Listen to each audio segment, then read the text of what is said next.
స్వామి జై శ్రీరామ్ స్వామి. రామాయణం నుంచి స్వామి.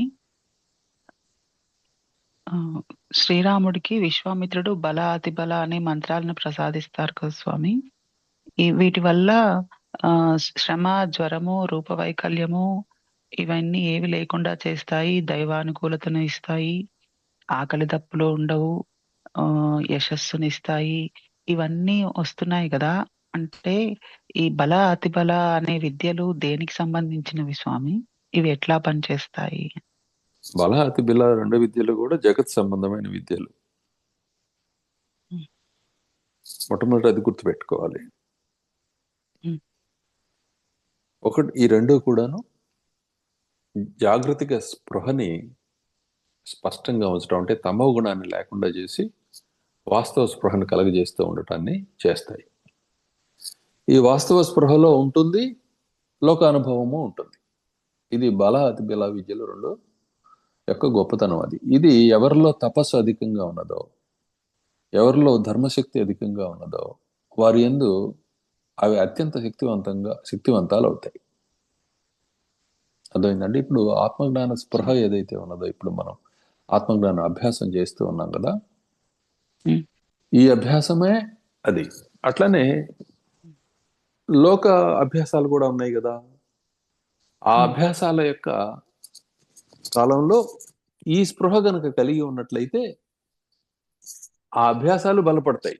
లోకానుభవానికి, లోక సుఖానుభవానికి కారణమవుతాయి. లోకాతీతమైన కేవలత్వానికి కూడా అవే కారణమవుతాయి. అటువంటి వాడిని ఉమ్. జయించగలిగేది ఎవరు? నీ అస్తిత్వాన్ని నువ్వు తపస్సు. ఎలా జయిస్తావు? ఎవరైనా ఎట్లా జయిస్తారు? నీ ఆలోచనలు జయించగలరు మరొక ఉమ్, ఆలోచనతోటి. నీ స్థూల శరీరాన్ని అంతకంటే బలమైన శరీరంతో జయించవచ్చు. కానీ నీ ఉమ్. అస్తిత్వాన్ని జయించడం అనే కార్యక్రమం ఎలా వస్తుంది? రాదు కదా. రాదు స్వామి. కాబట్టి ఈ బల అతిబల విద్యలు ఎవరికి పనికొస్తాయి అంటే, ఎవరి దగ్గర ఈ బలం పొందుతాయి అంటే, పరమ జ్ఞానాన్ని అభ్యాసం కలిగిన వాళ్ళకి ఆ అభ్యాస బలాన్ని పెంచుతూ తాము బలపడతాయి, పుష్టిని పొందుతాయి. అలా లేని చోట ఇవి అసలు వారికి అబ్బవు. ఉమ్, అర్హుడైన వాడు కాబట్టి శ్రీరామచంద్రుడికి విశ్వామిత్ర భగవానుడు ఈ బల అతిబల విద్యల్ని ఇవ్వటం జరిగింది. ప్రతి పనికి కూడా ఆత్మ ఉంటుంది. ఈ ఆత్మ దేవతయని చెప్పబడుతూ ఉంటుంది, అంటే కొలవబడుతూ ఉంటుంది అనమాట. ఉమ్, వీటిని మంత్ర రూపంలో దర్శించవచ్చు, ప్రతి ఆలోచనని కూడా. అంటే మనం వాగ్రూపంలో చెప్తున్నామే, అదే మంత్ర రూపం. ఉమ్, అది శుద్ధమైన భాష రూపంలో చెబితే మంత్రం అనే పేరుతో చెప్తాం. ఆలోచన అనమాట. ఉమ్. అర్థమైంది కదా. స్వామి. ఈ ఆలోచనకి కూడా ఒక దేవత ఉంటుంది, ఒక ఆత్మ ఉమ్, ఉంటుంది అనమాట. ఉమ్, అది పూజింపబడుతూ ఉంటుంది ఆలోచన చేసిన వాడి చేత, ఆలోచన గ్రహించిన వాడి చేత. నేను ఒక ఉమ్, ఆలోచన నీకు చెప్పాను, ఆలోచనని నీవు అంగీకరించావు, అంటే నీ మనసుగా నీవు దానిని అంగీకరించావు. ఉమ్, అంగీకరించడంతో నీ చేత అది పూజించబడింది అనమాట. నీ ఉమ్, చేత పూజించబడటంతో నీలో పుష్టిని పొందుతుంది, నీకు అది ఇస్తుంది. ఇవే అతి బల అతి బల విద్యలు. ఉమ్. అర్థమైందమ్మా. అభ్యాసంతో వృద్ధి స్వామి. పొందుతాయి. ఆ మాటే ఉమ్, చెబుతారు విశ్వామిత్ర భగవానుడు. నీ దగ్గర గొప్పగా ప్రకాశిస్తాయి ఇవి ఇక ముందు ముందని.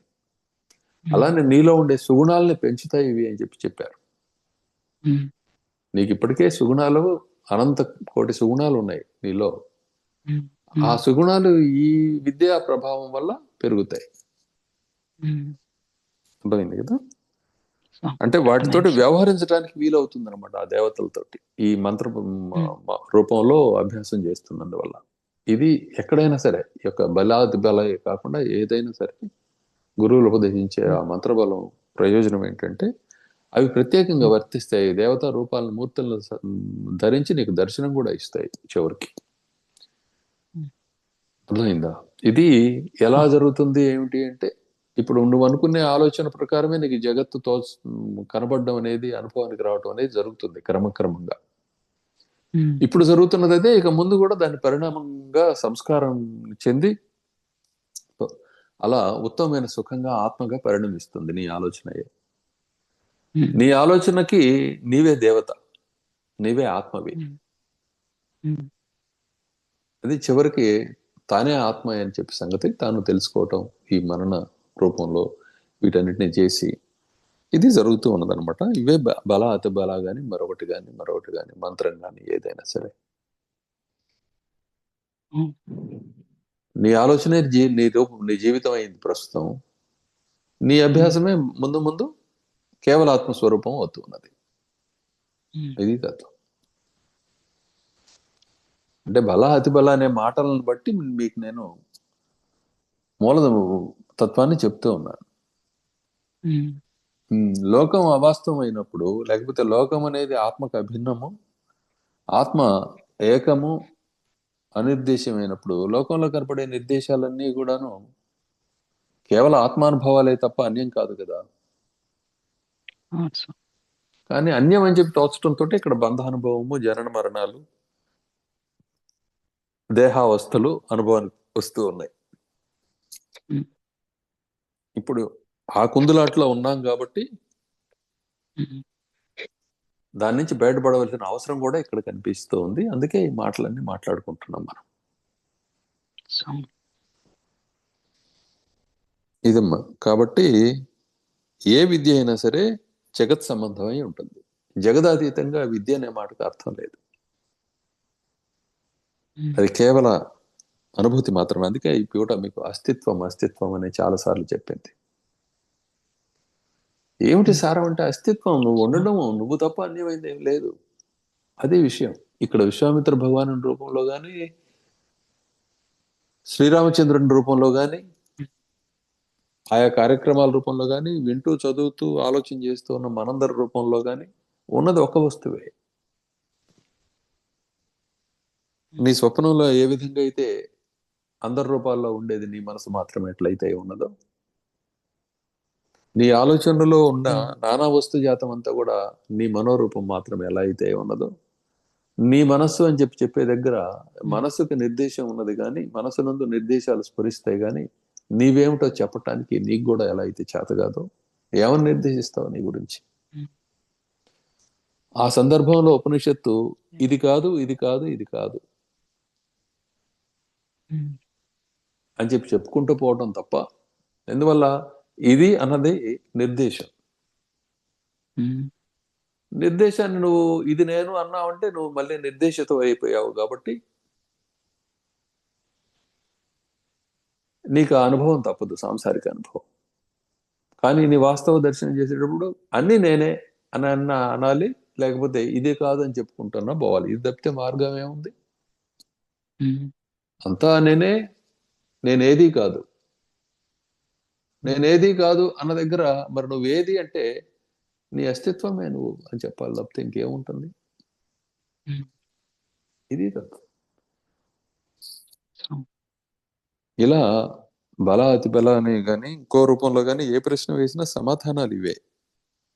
ఉమ్, అవన్నీ ఆ ప్రశ్నలుగా మనకి ఎప్పుడు తోస్తాయంటే సాంసారిక అనుభవము అది మిగిలిపోతూ అది దానికి విలువ మనం ఆపాదిస్తూ ఉన్నప్పుడు జరుగుతాయి. దానికి విలువను ఆపాదిస్తూ ఉమ్, ఉన్నప్పుడు ఉమ్, మనసు కొంతకాలం పాటు ఆ భ్రాంతిలో ఉంటూ ఉంది కాబట్టి ఎంతో కాలం నుంచి కొంతకాలం పాటు ఆ సాధన సాగుతున్న కొంతకాలం పాటు అది అటు ఇటు ఊగిసలాడుతూ ఉంటుంది. కాసేపు అక్కడి నుంచి ప్రశ్నిస్తుంది, కాసేపు ఇక్కడికి వచ్చి కూర్చుంటుంది. ఇట్లా ఉంటుంది అనమాట.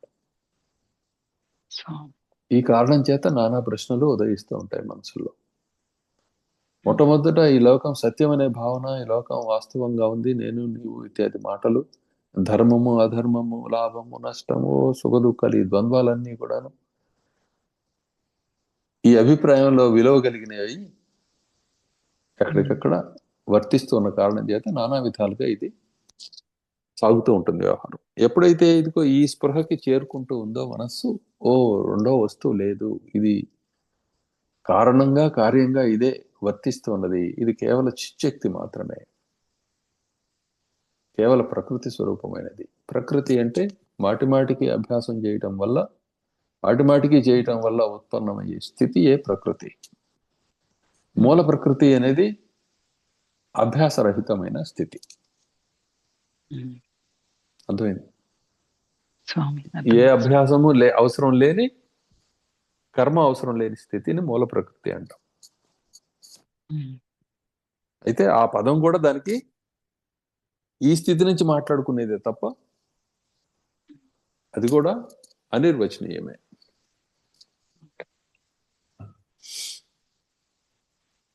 ఇది సంగతి. ఇలా ఏకత్వాన్ని సాధించాలమ్మా.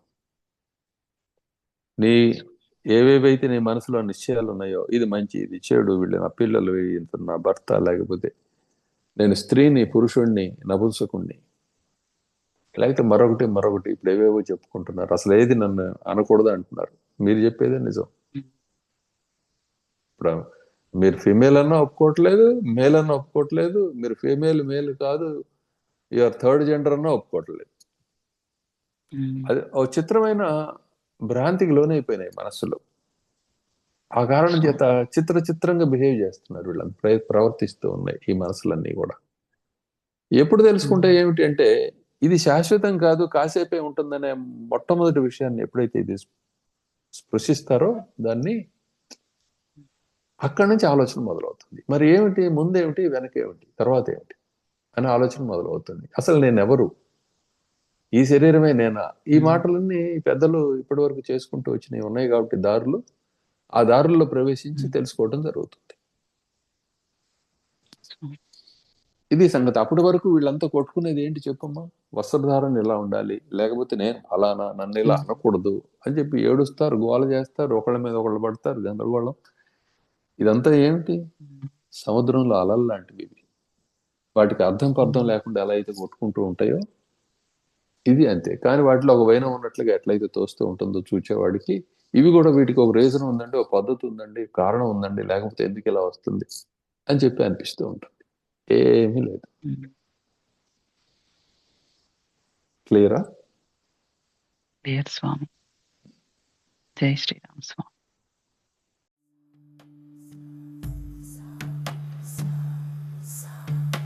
ఓం నమః శివాయ, నమః శివాయ, శివాయ నమః. ఓం నమః శివాయ.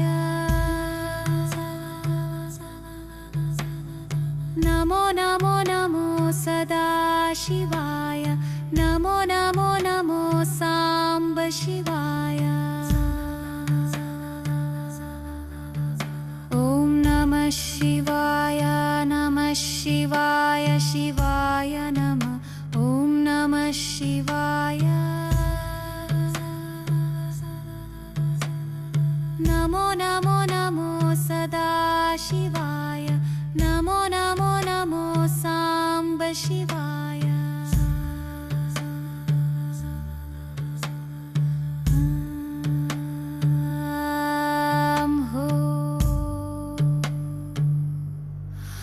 ఓం హుః.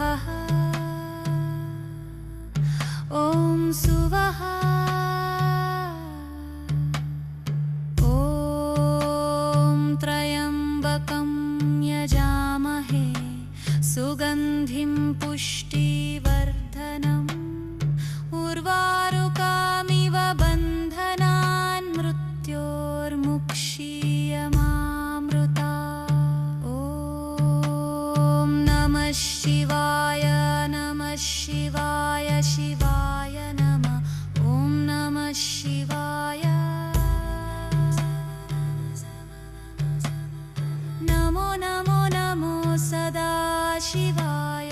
నమో నమో నమో సాంబ శివాయ.